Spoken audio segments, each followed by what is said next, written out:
أعوذ بالله من الشيطان الرجيم.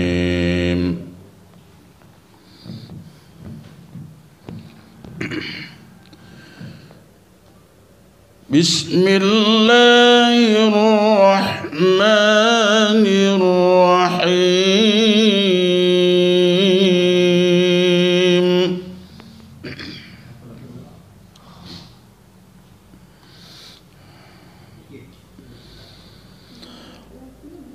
ولما فصلت العير قال أبوهم إني لأجد ريح يوسف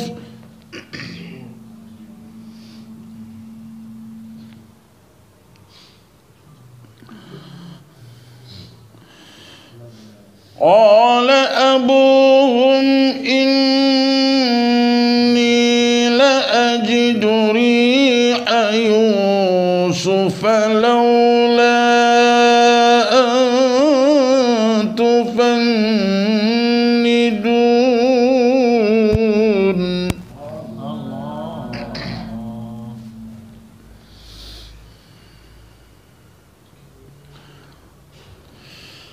قالوا تالله إنك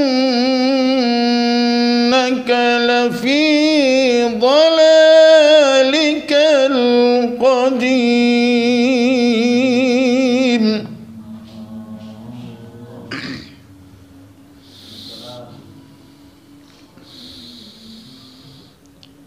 فلما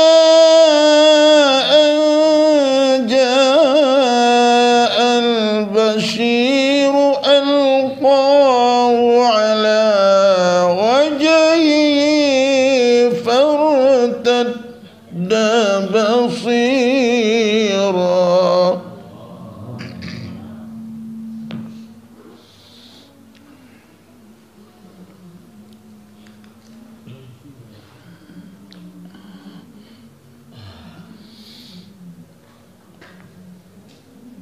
قال ألم أقل لكم إني أعلم من الله ما لا تعلمون.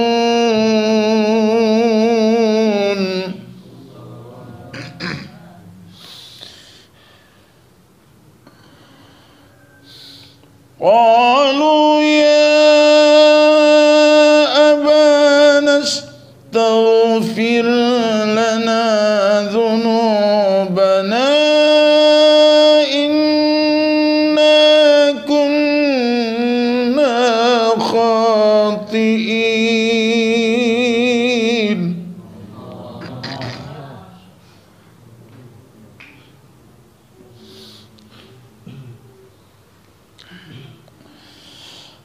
قال سوف أستغفر لكم ربي إنه هو الغفور الرحيم.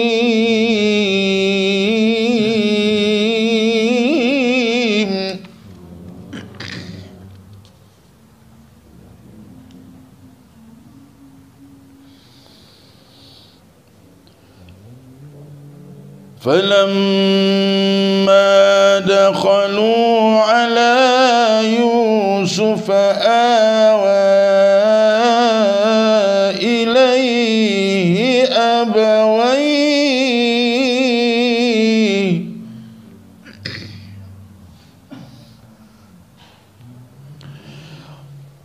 وقال ادخلوا مصر إن شاء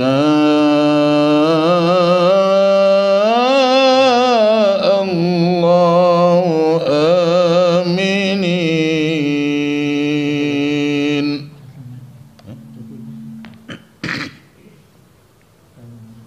panjang nih.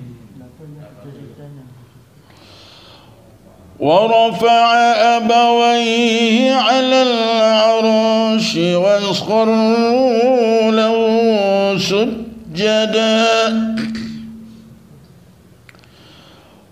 وقال يا أبت هذا تأويل رؤياي من قبل قد جعلها ربي حقا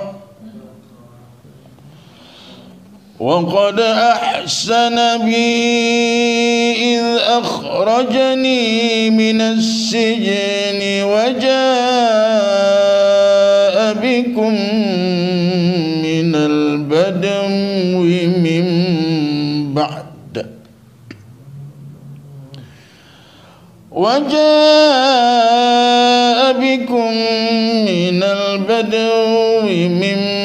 بعد أن نزغ الشيطان بيني وبين إخوتي إن ربي لطيف لما يشاء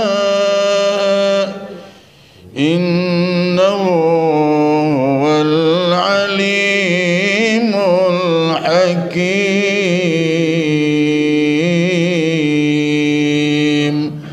صدق الله العظيم. Hamba berlindung pada Allah dari godaan syaitan terkutuk dengan nama Allah yang maha luas dan kekal belas kasihnya kepada orang mukmin, lagi maha penyayang kepada semua makhluknya. Ketika kafilah unta mereka meninggalkan negeri Mesir, Yakub berkata kepada keluarganya yang tinggal di rumah, "Sungguh aku mencium bau Yusuf. Sekalipun dengan ucapan ini kalian akan menganggapku sebagai orang yang telah rusak akalnya."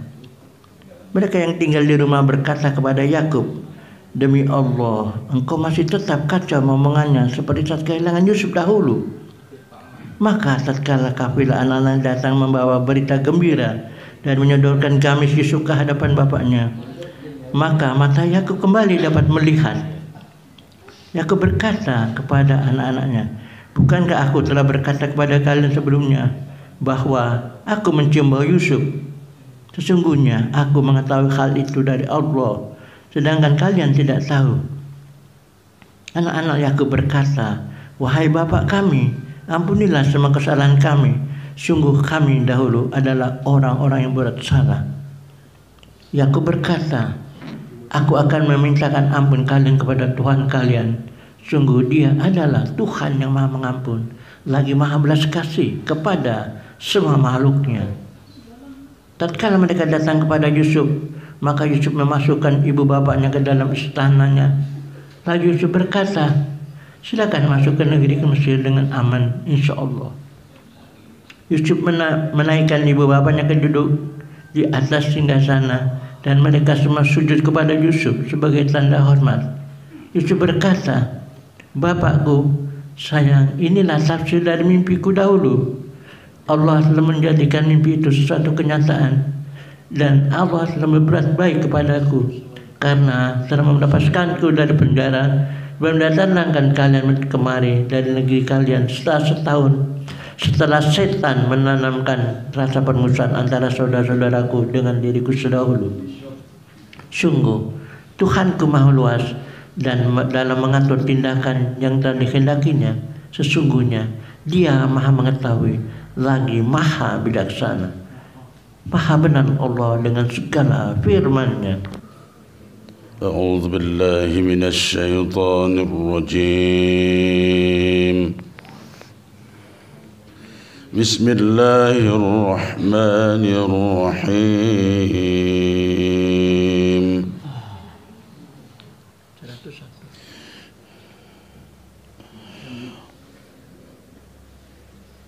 ربي قد آتيتني من الملك وعلمتني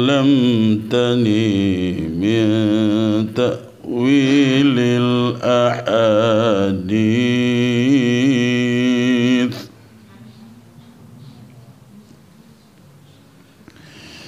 فاطر السماوات والأرض أنت ولي في الدنيا والآخرة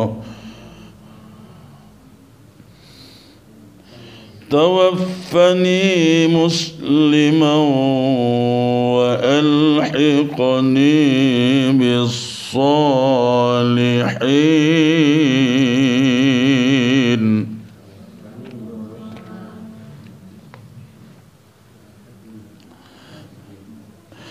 ذلك من أنباء الغيب نوحيه إليك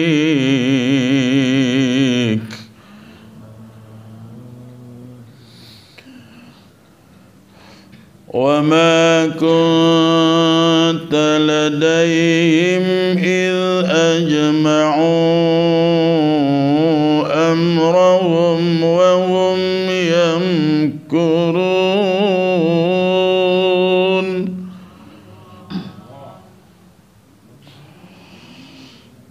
وما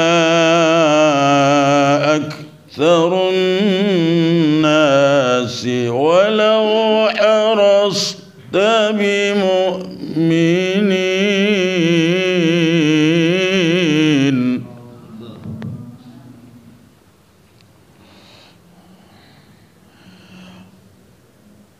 وما تسألهم عليه من أجر إن هو إلا ذكر للعالمين.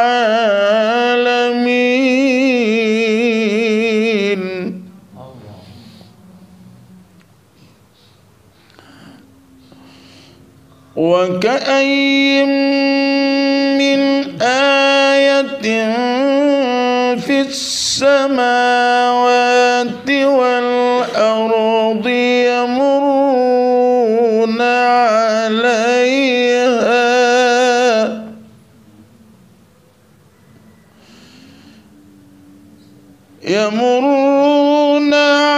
عليها وهم عنها معرضون.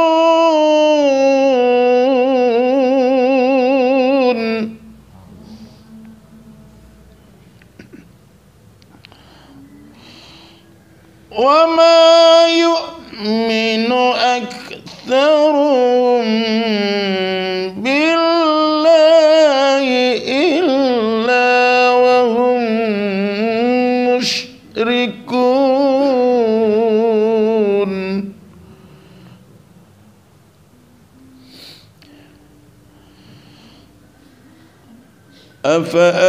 أفأمنوا أن تأتيهم غاشية من عذاب الله أو تأتيهم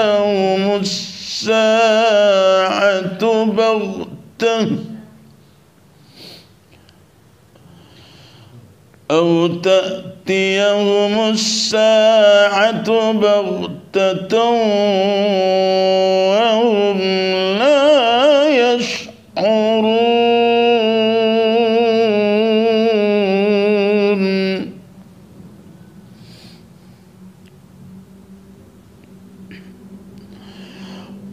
قل هذه سبيلي أدعو إلى الله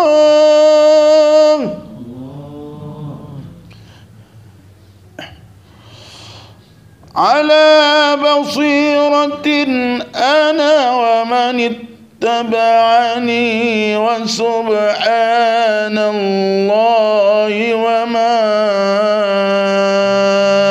أنا من المشركين.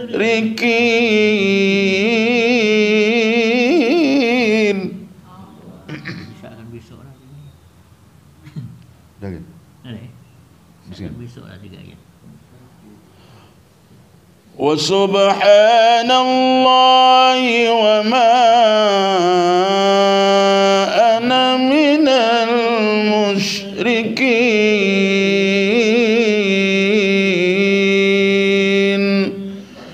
Sadaqallahul azim. Hamba berlindung pada Allah dari godaan syaitan terkutuk dengan nama Allah yang maha luas dan kekal belas kasihnya kepada orang mukmin, lagi maha penyayang kepada semua makhluknya. Kemudian Yusuf berdoa, "Wahai Tuhanku, Engkau telah berikan kekuasaan kepadaku dan Engkau telah ajarkan kecakapan menafsirkan berbagai mimpi kepadaku. Engkau pencipta langit dan bumi. Engkaulah pelindungku di dunia dan di akhirat. Karena itu, matikanlah aku sebagai muslim dan masukkanlah aku ke dalam golongan orang saleh." Wahai Muhammad, demikian itulah sebagian dari berita-berita gaib yang kami wahyukan kepadamu, padahal kamu tidak berada di tengah mereka ketika mereka bersepakat melakukan tipu daya kepada Yusuf. Wahai Muhammad, alangkah banyaknya manusia yang tidak mau beriman walaupun kamu menginginkan mereka menjadi mukmin. Wahai Muhammad, janganlah kamu meminta upah kepada mereka untuk dakwamu. Sesungguhnya semuanya itu menjadi peringatan bagi manusia seluruh alam. Beberapa banyak tanda kekuasaan Tuhan di langit dan di bumi yang mereka saksikan sehari-hari, tetapi mereka tetap mengingkarinya. Kebanyakan mereka tidak mau beriman kepada Allah semata-mata, tetapi mereka menghendaki campur aduk antara tauhid dan syirik. Apakah mereka merasa aman akan turunnya azab Allah berupa gelombang hebat kepada mereka, atau datang kiamat secara mendadak kepada mereka saat mereka tidak menyadari keadaannya? Wahai Muhammad, katakanlah, inilah jalanku. Aku mengajak manusia untuk beribadah kepada Allah semata dengan hujjah yang benar. Aku bersama para mengikutku mengikuti agama Allah. Maha suci Allah, dan aku sama sekali tidak mau termasuk golongan kaum musyrik. Maha benar Allah dengan segala firman-Nya. A'udzu billahi minasy syaithanir rajim.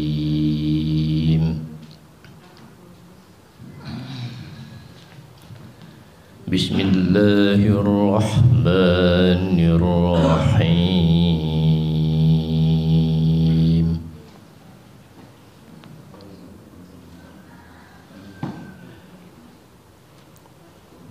Wa in ta'jab fa'ajabun qawluhum aidha kunna turaba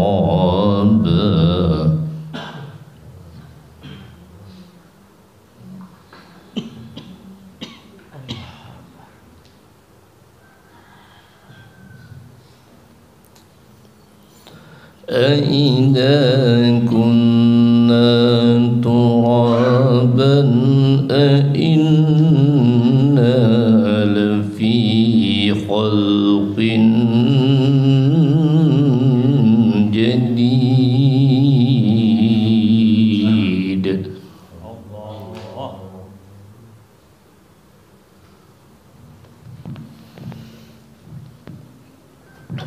أولئك الذين كفروا بربهم وأولئك الأضلال في أعناقهم.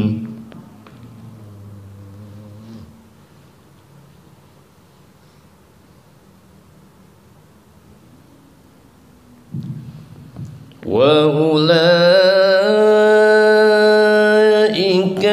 أصحاب النار هم فيها خالدون.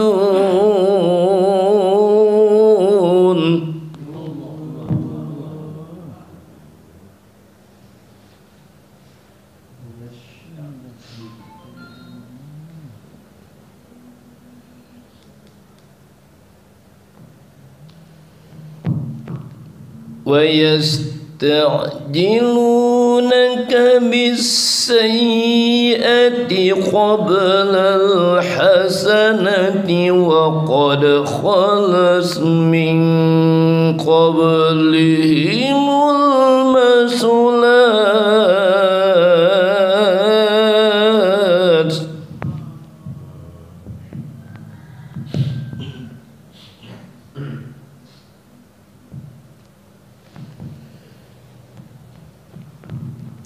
وإن ربك لذو مغفرة للناس على ظلمهم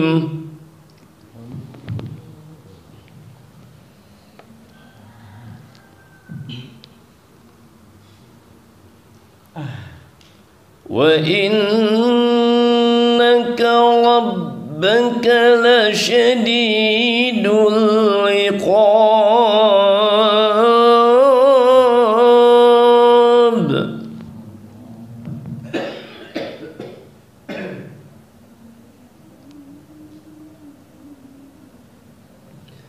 ويقول الذين كفروا لولا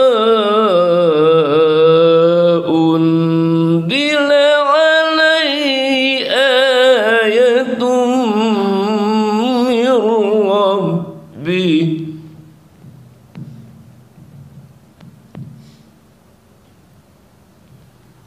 إنما أنت منذر ولكل قوم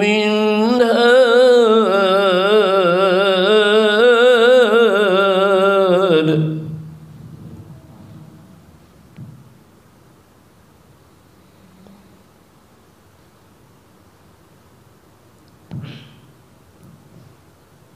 الله يعلم ما تحمل كل أنثى وما تغيض الأرحام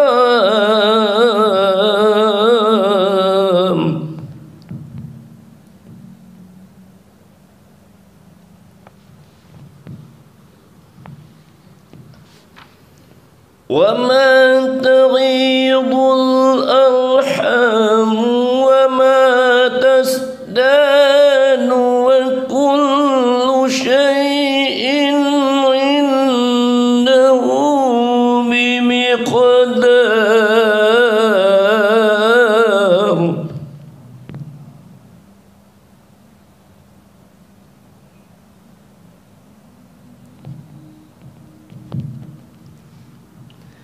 عالم الغيب والشهادة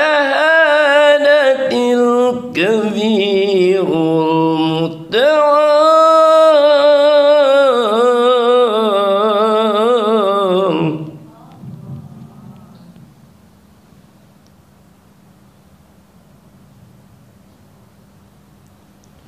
سواء منكم من أسر القول ومن جهر به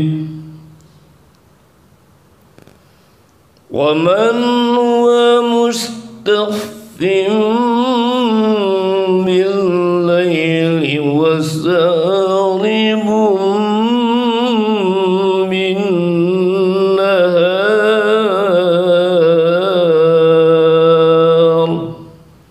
صدق الله العظيم. Hamba berlindung pada Allah dari godaan setan atau kutuk. Dengan nama Allah yang maha luas dan kekal belas kasih-Nya kepada orang mukmin, lagi maha penyayang kepada semua makhluknya. Wahai Muhammad, jika engkau merasa heran pada kekuasaan Allah, maka sebenarnya yang lebih mengherankan adalah ucapan orang-orang kafir. Apakah kalau kami sudah menjadi tanah, kami akan dihidupkan kembali menjadi manusia lagi baru? Mereka adalah orang-orang yang kafir kepada Tuhan mereka. Di akhirat kelak, leher-leher mereka akan dibelenggu. Mereka adalah penghuni neraka dan kekal di dalamnya. Wahai Muhammad, mereka minta kepadamu untuk diseragakan turunnya azab sebelum turunnya rahmat. Sungguh azab serupa itu telah menimpa kaum sebelum mereka. Sungguh Tuhanmu memiliki sifat pengampun bagi manusia yang telah berlaku sebelum, yang berlaku zalim, dan sungguh Tuhanmu sangat keras siksanya. Orang-orang kafir berkata, mengapa tidak diturunkan saja kepada Muhammad sesuatu mukjizat dari Tuhannya? Wahai Muhammad, sesungguhnya engkau hanyalah orang memberi ancaman, dan bagi tiap-tiap kaum diutus rasul yang menjadi pemberi petunjuk ke jalan Allah. Allah mengetahui janin yang dikandung oleh setiap perempuan janin yang keguguran dari rahim perempuan dan kehamilan yang bertambah besar. Segala sesuatu ada kadar ukurannya di sisi Tuhan. Dialah Tuhan yang mengetahui hal yang gaib dan yang nyata. Tuhan yang maha agung lagi maha tinggi. Bagi Allah sama saja siapapun di antara kalian yang merahasiakan ucapannya atau mengucapkannya dengan terang-terangan, dan siapapun yang merahasiakan sesuatu di malam hari dan menampakkan sesuatu itu siang hari. Maha benar Allah dengan segala firman-Nya. أعوذ بالله من الشيطان الرجيم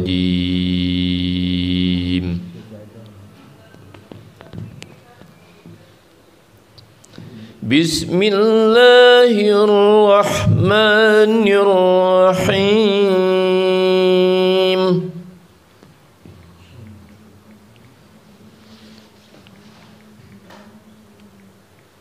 له مؤقبات من بين يديه ومن خلفه يحفظونه من أمر الله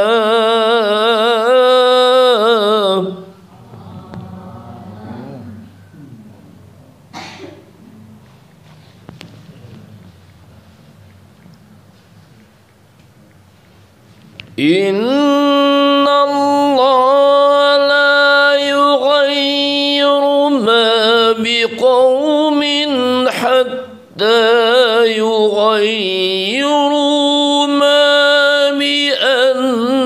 بأنفسهم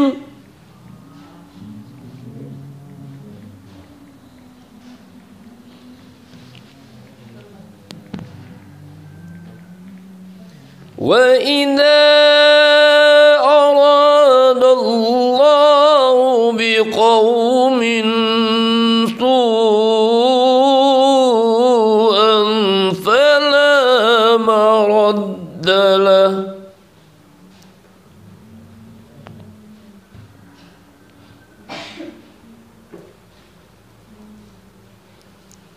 وما لهم من دونه من وال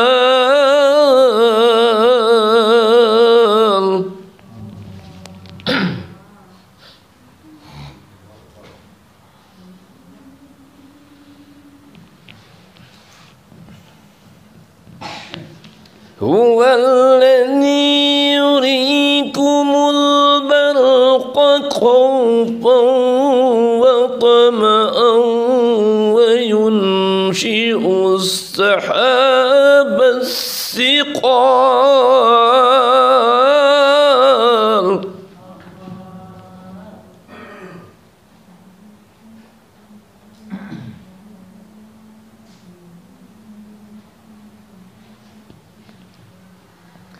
ويسبح الرعد بحمده والملائكة من خيفته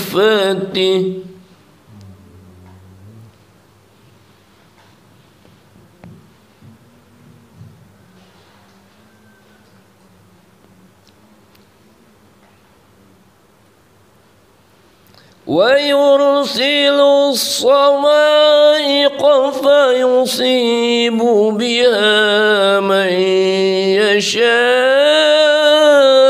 وهم يجادلون في الله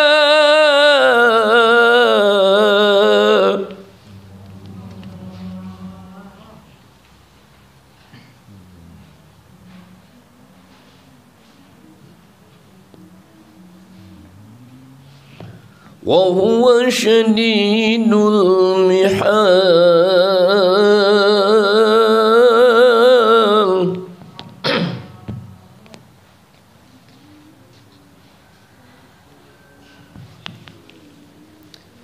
له دعوة الحق والذين يدعون من دونه لا يستجيبون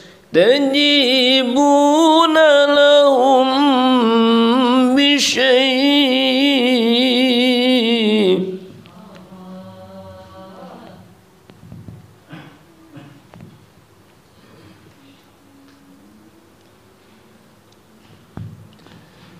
إلا كباسط كفيه إلى الماء ليبلغ فاه وما هو ببالغه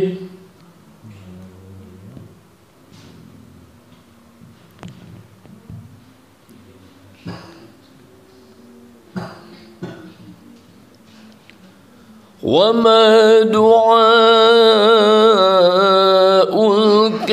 الكافرين إلا في ضلال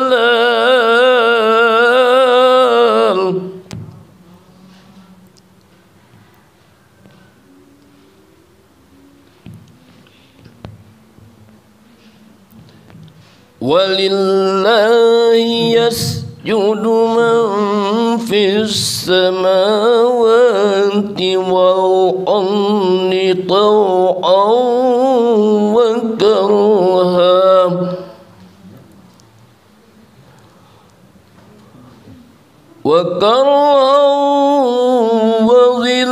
وظلالهم بالغدو والآصال. الله أكبر.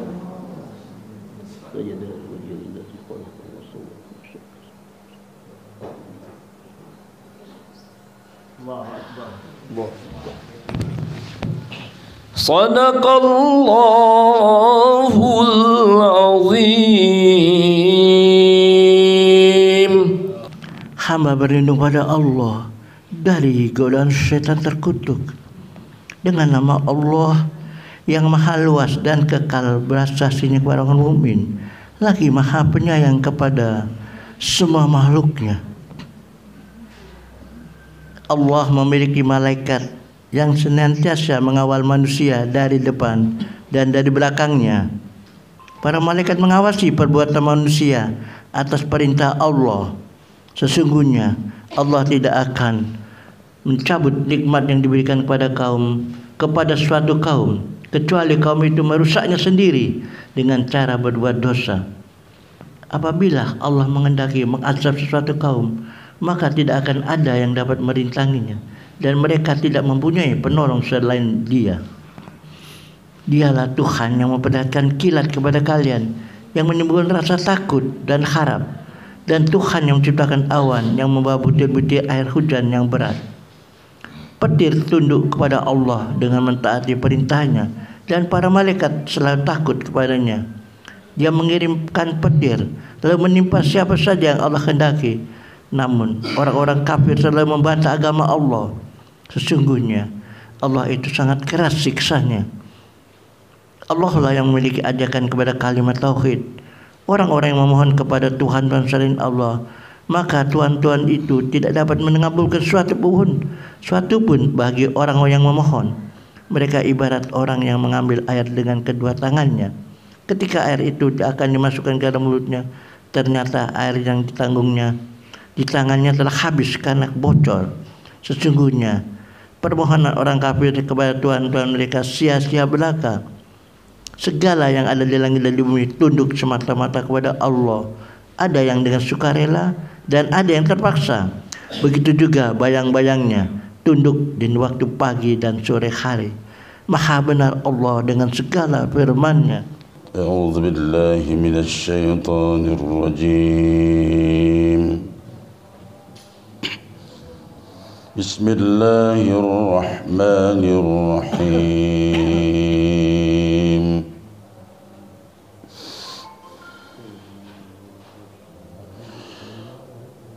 Qul man rabbus samawati wal ardi qulillah.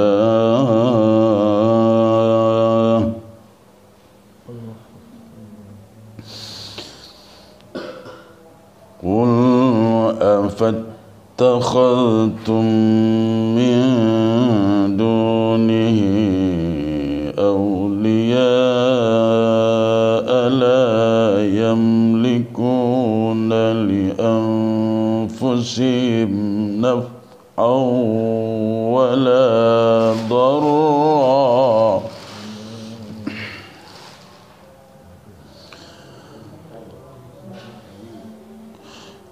Qul hal yastawil a'ma wal basir am hal tastawi adh-dhulumatu wan nur.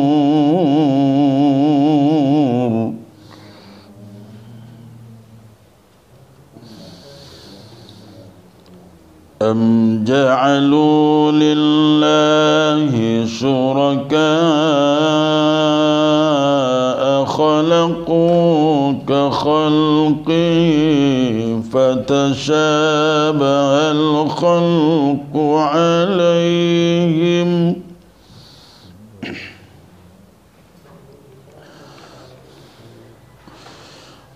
Qulillahu khaliqu kulli syai'in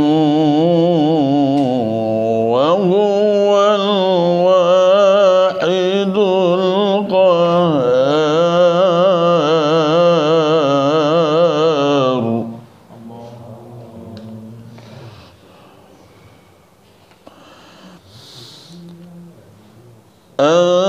Anzala minas samaa'i ma'an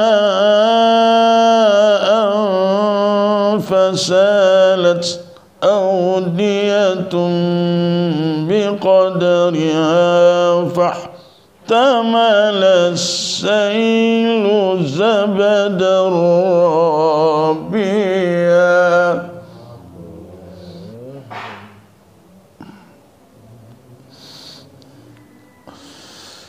Wa mimma yuqiduna alayhi fin nari ibtigha'a ilyatin aw mata'in zabadun mithluh.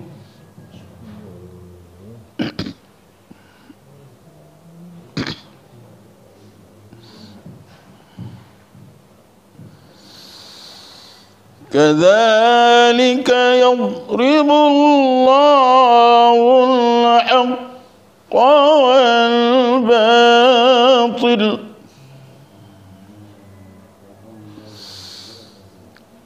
Fa amma az-zabadu fayadhhabu jufaa'a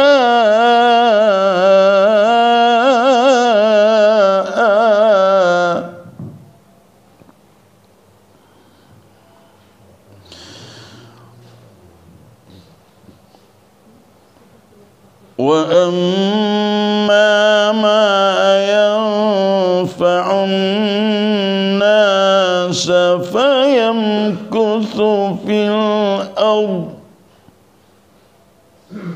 Kadzalika yadribu Allahu al-amthal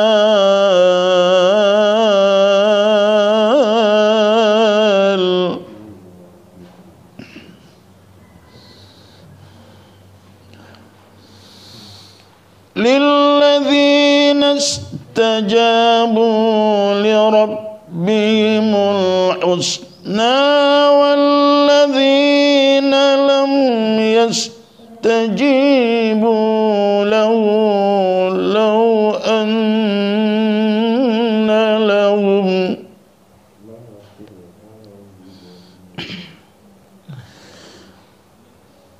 والذين لم يستجيبوا له لو أن لهم ما في الأرض جميعا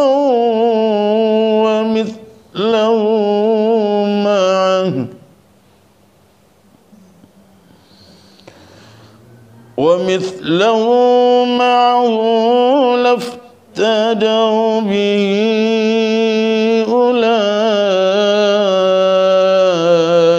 لهم سوء الحساب ومأواهم جهنم وبئس المهاد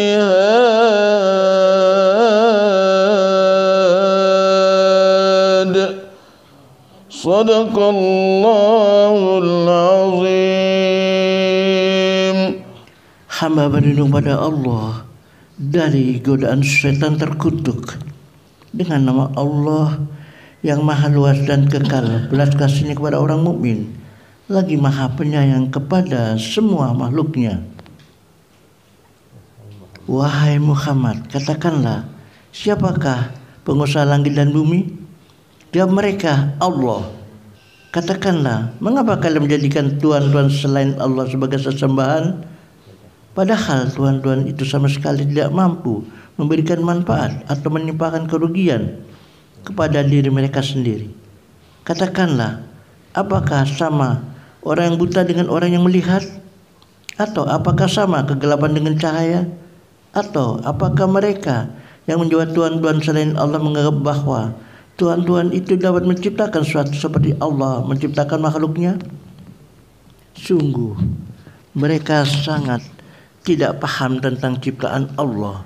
Katakanlah, Allah pencipta segala sesuatu dan dialah Tuhan yang Maha Esa lagi Maha Perkasa.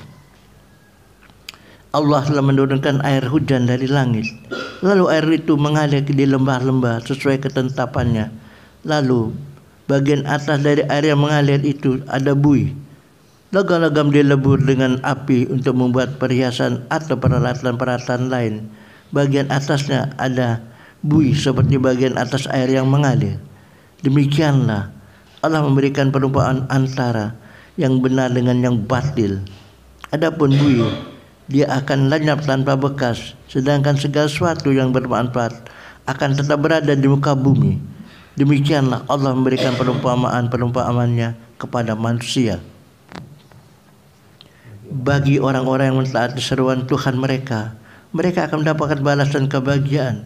Bagi mereka yang tidak mentaati Allah, sekiranya mereka memiliki semua kekayaan yang ada di bumi dan ditambah lagi sebanyak itu, kemudian mereka gunakan semuanya itu untuk menebus azab di akhirat karena dosa mereka di dunia, niscaya Allah tidak akan menerimanya. Mereka akan mendapat azab karena amal buruk mereka.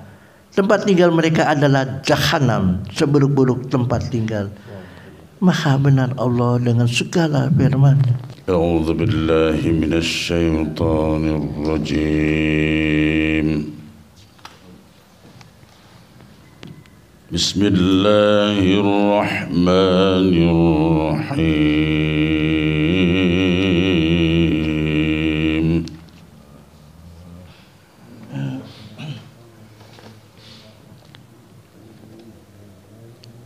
أفمن يعلم أنما أنزل إليك من ربك الحق كمن هو أعمى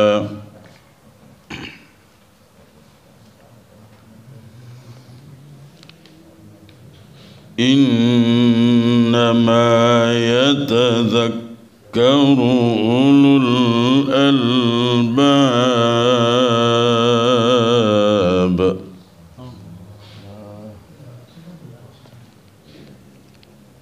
الذين يوفون بعهد الله ولا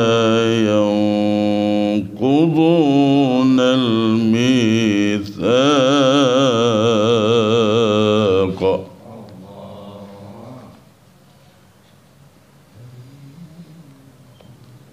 والذين يصلون ما أمر الله به أن يوصل ويخشون ربهم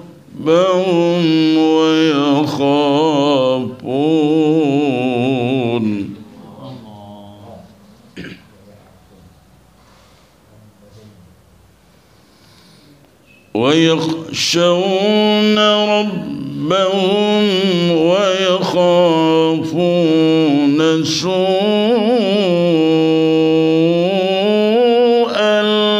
الحساب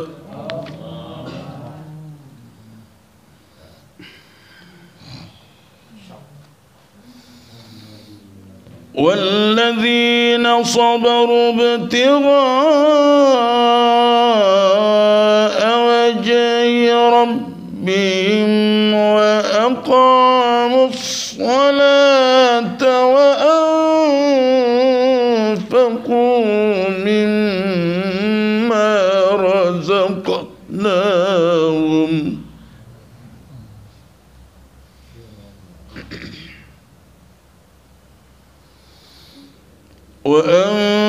وأنفقوا مما رزقناهم سرا وعلانية ويدرؤون بالحسنة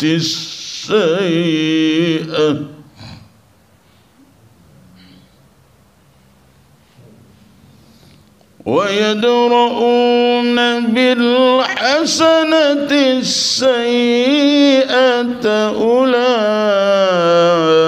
أولئك لهم عقبى الدار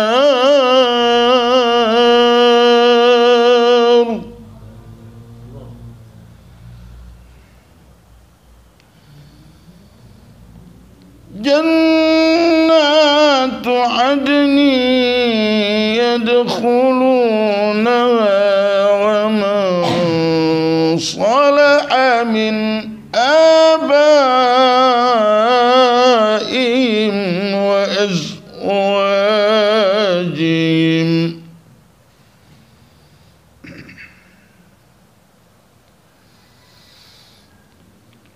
ومن صلح من آبائهم وأزواجهم وذرياتهم والملائكة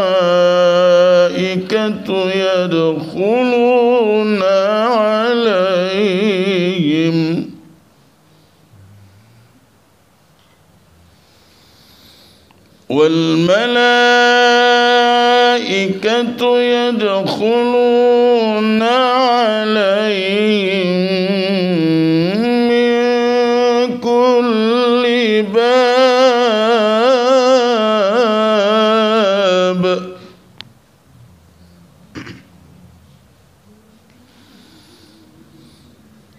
سلام عليكم بما صبرتم فنعم عقبى الدار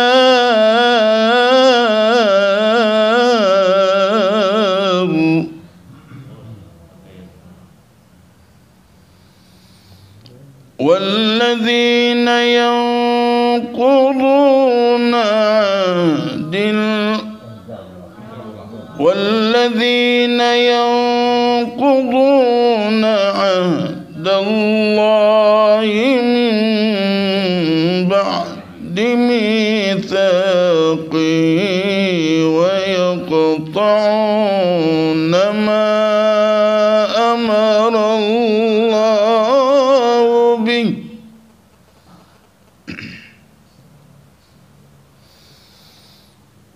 ويقطعون ما أمر الله به أن يوصل ويفسدون في الأرض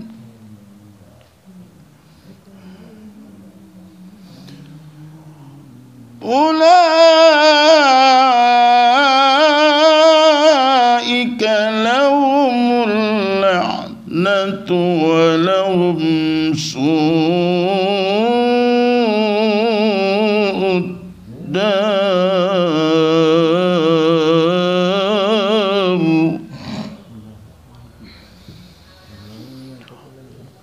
الله يبسط الرزق لمن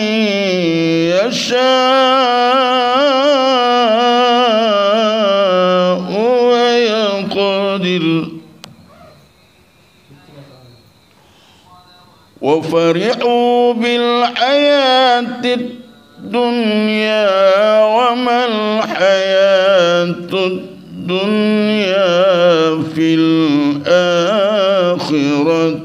إلا متاع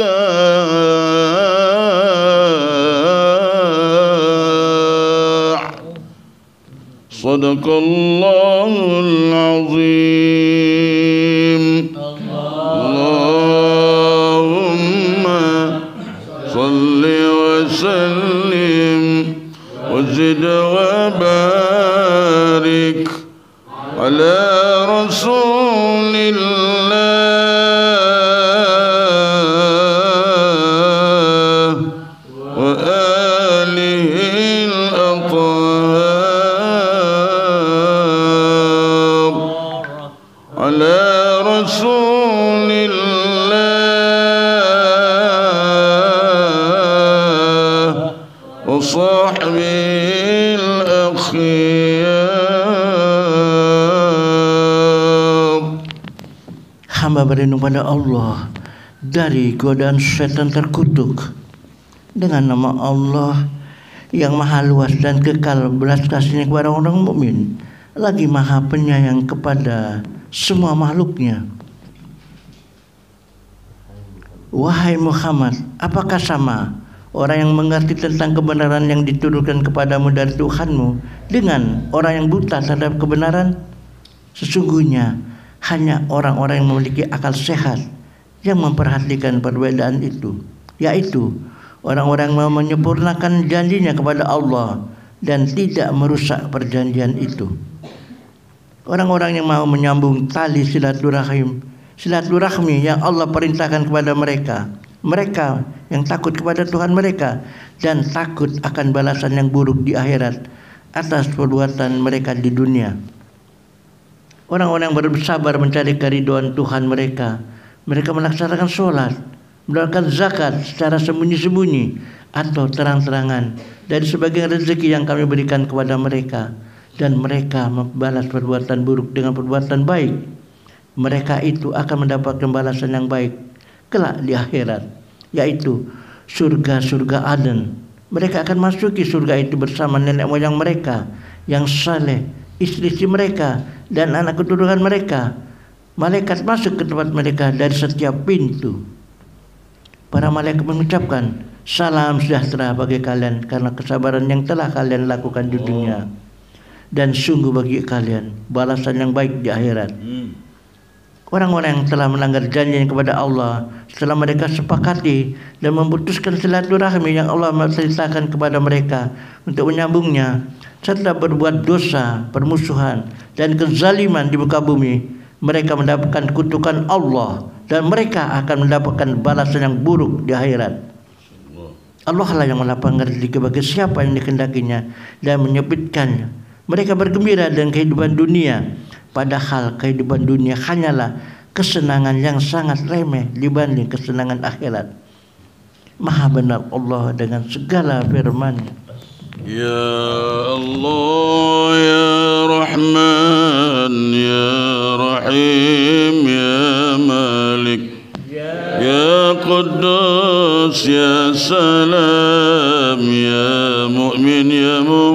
مهيمن يا عزيز يا جبار يا متكبر يا خالق يا بارئ يا مصور يا غفار يا قاهر يا وهاب رزاق يا فتاح يا عليم يا قابض يا باسط يا خافض يا رافع يا معز يا مذل يا سميع يا بصير يا حكم يا عدل يا لطيف يا خبير يا عليم يا عظيم يا غفور يا شكور يا علي يا كبير يا حفيظ يا مقت يا عسيب يا جليل يا كريم يا راقب يا مجيب يا واسع يا حكيم يا ودود يا مجيد يا باعث الشهيد يا حق يا وكيل يا قوي يا متين يا حميد يا محصي يا مبدي يا معد يا محيي يا مميت يا حي يا قيوم يا وجيد يا مجيد يا واحد يا أحد يا صمد يا قدير يا مقتدر يا مقدم يا مؤخر يا أول يا أخر يا ظهير يا باطن يا ولي يا متعالي يا بر يا تواب يا منتقم يا عفو يا رؤوف يا مالك الملك يا ذا الجلال والإكرام يا مقصد يا جميع يا غني يا مغني يا ماني يا دار يا نافع يا نور يا هدي يا بادع يا بقي يا وارث يا رشيد يا صبور